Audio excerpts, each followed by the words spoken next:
gestimmt. Jetzt können wir den Christian Ströbel noch mal reden lassen. Wir hätten das alles schon vorüber. So.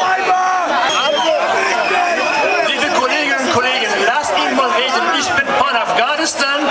Wir sind auch für Afghanistan, gegen Imperialismus, gegen Invasion, gegen Krieg. Lasst diesen Mann für Frieden zu sprechen. Ich komme von der Hölle von Afghanistan. Ich möchte, dass er spricht. Nach wie vor mit Linken, er ist nicht gut. Superlinken, Ultralinken, hört zu. Ich komme von Afghanistan. Ich spreche mit euch. Weil er nach wie vor von der Hölle. Er hat das Wort gesprochen.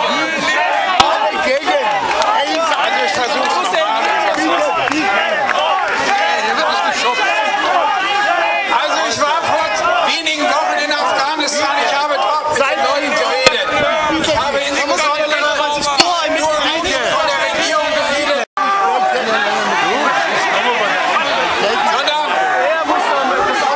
sondern ich wollte wissen, was denkt die afghanische Bevölkerung über Deutschland?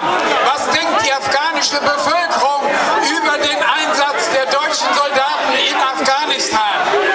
Ich habe mit Leuten aus dem Volk geredet, ich habe mit Professoren geredet, ich habe mit Ärzten geredet. Die Leute haben mir alle gesagt, dass sie von dieser Afghanistan-Konferenz große Erwartungen haben.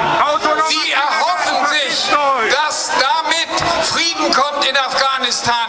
Sie erhoffen sich, dass damit eine neue, nicht korrupte Regierung kommt in Afghanistan.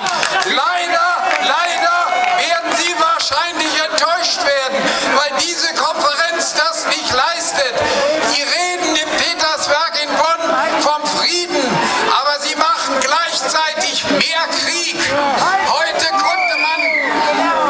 konnte man über die Agenturen lesen, dass wenn die deutschen Soldaten Anfang des nächsten Jahres abziehen, die ersten 100 Soldaten abziehen, dass zur gleichen Zeit nach Mazar-e Sharif, also ins deutsche Kommandobereich, 4 Killerdrohnen stationiert werden.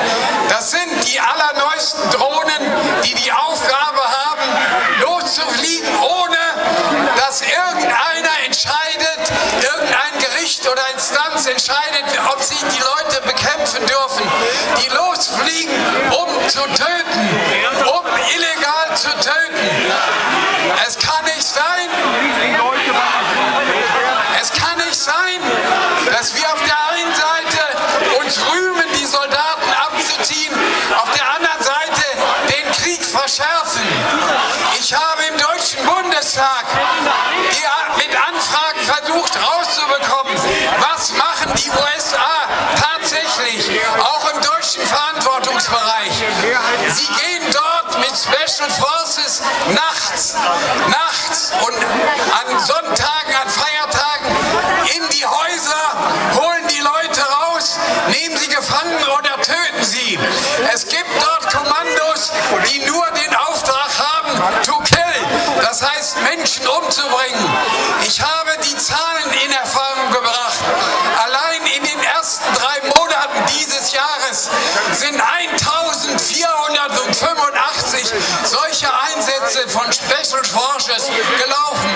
Dabei sind Hunderte von Menschen umgebracht werden. Mehrere hundert, doppelt so viel sind gefangen genommen worden. Jede dieser Aktionen schürt den Krieg, bringt mehr Krieg und Tod in die Bevölkerung Afghanistans. Deshalb fordere ich, und dafür setze ich mich ein, hier im Deutschen Bundestag und überall, wir brauchen sofort einen Waffenstillstand. Der Krieg in Afghanistan muss beendet werden.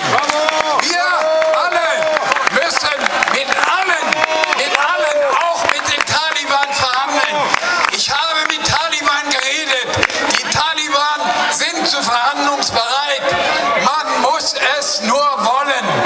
Und deshalb sage ich hier an dieser Stelle, auch wenn das einige nicht hören wollen, das Wichtigste ist, das Allerwichtigste ist jetzt, den Krieg zu beenden und nicht in 2 Jahren, in 3 Jahren, in 5 oder in 10 Jahren, sondern so